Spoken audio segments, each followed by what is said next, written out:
Now I think we should be good. All right. I think we're good now. Cool. Oh, yeah. One moment.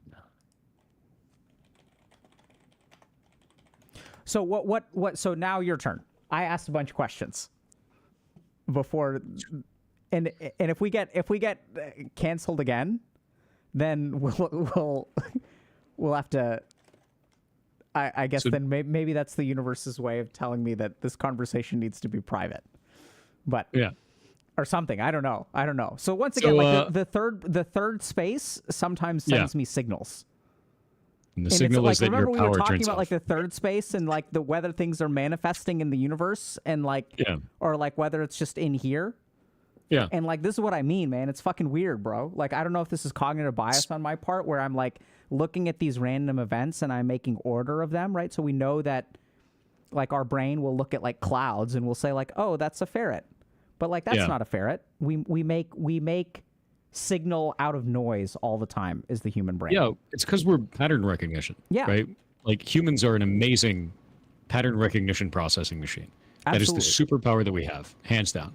And sometimes that leads us to making patterns out of things that don't have a pattern. Yeah. Yeah. Pretty normal. I think that's like pretty. I don't think there's anything wrong with that. 50% win rate. But also ghosts are creepy. So like, you know. Yeah. So what and sorry, I lost my kind of train of thought, which I think is perfect because now tell me what would your turn. I asked a bunch of questions. What would I like to know? I think we've gotten to where I wanted to go. But so when you're talking about not this, what do you think this is? What is the this to you? So this is, I'll give you like a personal answer, and then I'll give you a, like a more like academic answer if you want. So the first That's exactly what I want. This is experience. So if we look at the nature of reality, okay? So we know that there's like a physical, and now we're gonna like leave science behind, okay? So now there's some maybe scientific stuff where people like to talk about the quantum, but I find that most people who talk about the quantum don't know what they're talking about, and they're like just full of BS. But so we're leaving science behind for a moment. If there's some science to be added, we can talk about that. Like we can talk about some scientific correlates of what I'm gonna say. But if we look at it basically, like we think about the world as primarily material. Right? So like the world like is what I can see, is what I can touch, etc. But there is a layer of existence that is experience. So when I experience a thought, when I experience emotion, when I taste a strawberry, sure, there are taste buds, though there's like different nerves in my tongue that go to my gustatory cortex, travel to my thalamus, travel to some part of my brain where I experience taste. We know that all of that electrical activity is happening. But if we look at like, this is a little bit more philosophical, not my area of expertise, so I'm probably going to butcher it.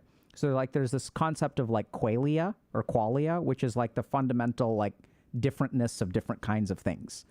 So experience is fundamentally different from objects in the same way that like matter and energy are like different. So that's where this is. So and if you look at it like experience, just like matter, so matter can be collected in different forms, okay? Mm-hmm. So like, for example, like there's this concept of a molecule, which is just matter. And then I can put molecules together to make a cell. And then I can put cells together to make a person. I could put molecules together to make a cup, right? So this is like silicon oxide. And so like there's all kinds of stuff that objects can assemble, but at the end of the day, it all breaks down into matter. Yep. So experience is the same way, where experience can be broken down into its individual basic components, into its atomic nature. And the third layer is in that direction. Now, the interesting thing is that generally speaking, when we break down matter into its constituent components, we tend to think about a reduction in complexity, but there's this concept, and now we get a little bit more. So I think what that thing is tapping closer into pure experience. So that's the thing, right? It's not logical, but it's absolutely experiential. Like you feel it. You get better at it over time. Yes. The more that you learn. And so I would say that for me, that's where like I call them knowings. So sometimes when I work with people like in a more spiritual way, like we'll talk a little bit about a particular kind of spiritual practice that I do that increases your connection to this thing. And there are all kinds of other like weird manifestations to this, but so this thing, this third layer of stuff, it's actually like kind of like this infinite potential is the way that I would describe it. So even any manifestation or form is actually a reduction. So if you kind of think about like, a blank piece of paper, like, or actually a better example is a block of wood. So one of my favorite books is this book called In Search of Schrodinger's Cat. And at the end of the book, it's a book about quantum mechanics and physics. And I think it's like pretty accurate. I don't think it's one of these like, spirituality, quantum mechanics things. I think it's written by a physicist. And so, at the end of the book, they have this beautiful analogy that they're talking about things like the particle wave duality. And they say that if I show you a block of wood and I say, Thor, your face is inside the block of wood. And you're like, that's crazy. And then sure enough, like I take a chisel and I take a hammer and I chisel away and we find your face. Look, it was there all along. So there's kind of this idea in physics that, the world gets shaped by the way that we look at it. The perception. But in its core form, it is undifferentiated. So I don't really understand this stuff, but there's some stuff about like, the universe existing is a probability waveform and then the act of... And then it collapses when you view it. Yeah, when you view it, right? So like, and some people will say, oh, that is proof of this like Eastern concept of undifferentiated consciousness that then collapses into form, Sanskrit, which is roop. Right, so this thing doesn't have root. People also use it as a basis for saying the universe is a simulation and part of a computer. Yeah, same thing. So I can't comment on the physics connection to that. I think it seems to make sense to me, but I'm not an expert in it. Mm-hmm. So that's what this third thing is. This third thing is, and so in the academic sense, we have a couple of different states of consciousness. We have sleep, we have dreams, we have wakefulness. And then we have, or sleep can also be unconscious. And then there's this fourth state of consciousness called turiya. Turiya is a state of consciousness without object. So the sense of self. So right now, as we go through the world, I am here and you are there.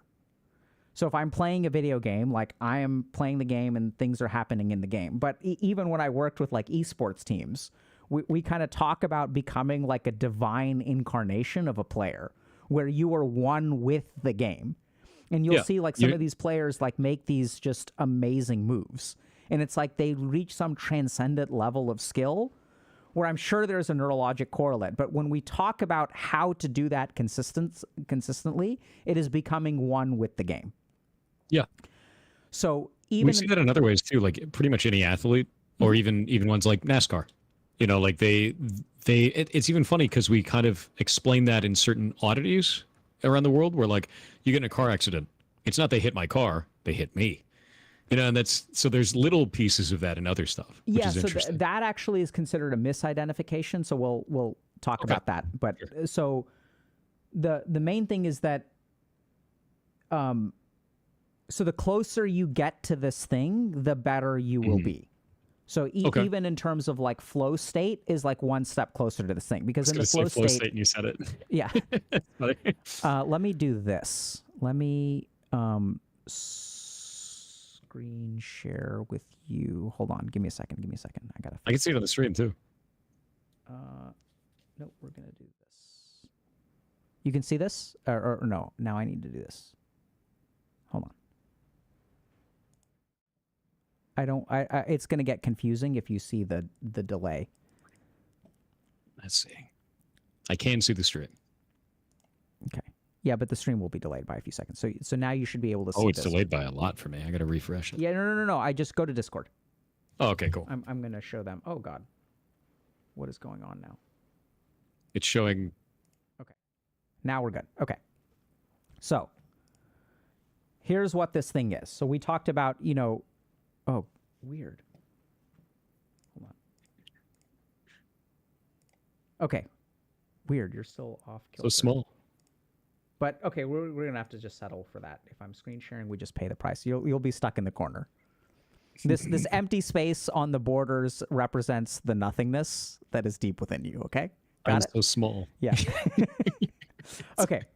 There's this third layer of stuff. Okay, so there's states of consciousness. That's what we're talking about, right? So there's like wakefulness. So this is where we have awareness. We have thoughts, emotions. Then we have dreams, where we have mental activity, but we don't have awareness. Then we have sleep, which we have no awareness and no mental activity. And then there is a fourth state called turiya, where we have awareness with no mental activity. So even as we talk to you, right, you say like, it's not logic or emotion. It's not actually mental. Your mind kicks in afterward and then does the work. Does that kind of make sense? Like you can have emotions related to it, sure. You can be logical about how you implement it, sure. Like that's the job of the mind. Once the signal comes from the beyond, or the third place, or call it whatever you want to, turiya, then you'll have a certain manifestation. And then, then your mind will have to work with it. Do you find that the first one can be described as a person who's very skilled being on autopilot, even with very, very difficult actions? I would say it is the exact opposite of autopilot, but it would be as easy as autopilot. Yes. Okay. Does that make sense? Right? So it's not actually autopilot. So autopilot is actually closest to dreams. So even if we look at the term daydreaming, because they're not aware anymore. They're not aware. So awareness is the main thing. And the more aware you are, the closer you get to the state of consciousness. I think a good way to describe that then would be like, you ever seen those videos where those people are like chopping fish really, really fast? Uh-huh. Because they've done it 1 billion times? Yes. That's closest to that, where they're not aware of the situation anymore. It doesn't really matter, right? Because they've done it so many times and they have like the mental's there, but there's nothing. They don't have to be aware of the situation because they've done it so much. Yeah, so that's something that I would call autopilot, and I would say that is different from. So now let's talk about another kind of layer. So I would say that's different from playing. Let's say I'm like performing like at a concert. So I think there's a big difference between playing the music on autopilot and playing the music from a flow state. Makes sense. Right. So then the other layer of this thing is over here. We have. Let's call it Brahman. So Brahman is the Sanskrit word for cosmic consciousness. So there's this idea that whatever this thing is, in the same way that like all atoms in the universe are part of one physical existence, all energy is like transmutable. So also consciousness, which can get localized. So our body is a localization of atoms and matter, and a localization of energy, and a localization of consciousness is what basically will kind of create our ego. And so actually what we have over here at the opposite end is ahamkara, or ego. So what you will find is that when human beings when their ego is active, they are less conscious. Ego is almost like an autopilot of your mind, where you're not able to see things clearly. You actually see things not clearly because you very biased, right? So we become so localized, and remember, this is like cosmic, so it's all over the place. So ego is a localized version of this stuff. And then in here, we actually have some interesting scientific evidence of the flow state. So in the flow state, what we know is that the self tends to disappear. You become one with the object that you're doing. So you're like in, programming mode, or you're in like transcendent gamer mode, or you're in whatever, like even in terms of like connection. So you can be in flow state with another human being. Other examples of this are being absorbed in watching a sunset. So that's like a really good one because a lot of people can relate